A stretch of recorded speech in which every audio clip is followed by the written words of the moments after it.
తెలుగులో తీసి తప్పు చేశారయ్యా. ఒకవేళ మలయాళంలో తీసుంటే ఈ సినిమాకి ఇంకా బాగా రీచ్ అవుతును. హాయ్ గైస్, నేను ఇప్పుడే శ్రీ చిదంబరం గారు అనే ఒక మూవీ చూశాను. ఈ మూవీ ప్రజెంట్ అయితే ఈటీవీలో స్ట్రీమింగ్ అవుతుంది. ఈ మూవీ చూసాక నాకు అనిపించింది ఏంటంటే, ఈ మూవీని వీళ్ళు తెలుగులో కాకుండా మలయాళంలో తీసి అప్పుడు తెలుగులో డబ్ చేసి ఉంటే ఈ సినిమా ఇంకా మన తెలుగు వాళ్ళకి ఇంకా ఎక్కువ నచ్చుతాను అనిపించింది అనమాట. ఎందుకలా అంటున్నానంటే, ఇదే స్టోరీ కానీ ఇదే కాన్సెప్ట్తో ఒక అదర్ ఇండస్ట్రీ నుంచి వస్తే మన వాళ్ళు చాలా బాగా సెలబ్రేట్ చేసుకుంటారు. ప్లాట్ విషయానికి వస్తే మన హీరోకి మెల్లకొండ ఉంటుంది అనమాట. సో ఆ మెల్లకొండ వల్ల తన లైఫ్లో ఎటువంటి సిచ్యువేషన్స్ని ఫేస్ చేశాడు, తన లవ్ ఎలా సాగింది అనేది remaining part of the story. మీరు పెట్టే టైంకి వర్త్ కాదంటే డెఫినెట్గా వర్తే. పాజిటివ్ విషయానికి వస్తే పెర్ఫార్మెన్స్ అందరికీ చాలా బాగున్నాయి. అండ్ రిమైనింగ్ డిపార్ట్మెంట్ కూడా వాళ్ళ రోల్కి పక్కా న్యాయం చేశారు.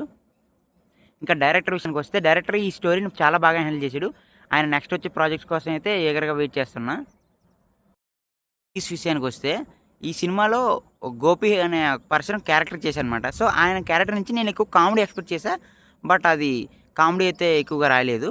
మూవీకి ఓవరాల్గా నేను ఇచ్చే రేటింగ్ వచ్చేసి 3.25 అవుట్ ఆఫ్ 5. ఎస్, చాలా బాగుంది సినిమా, పక్కాగా చూడండి.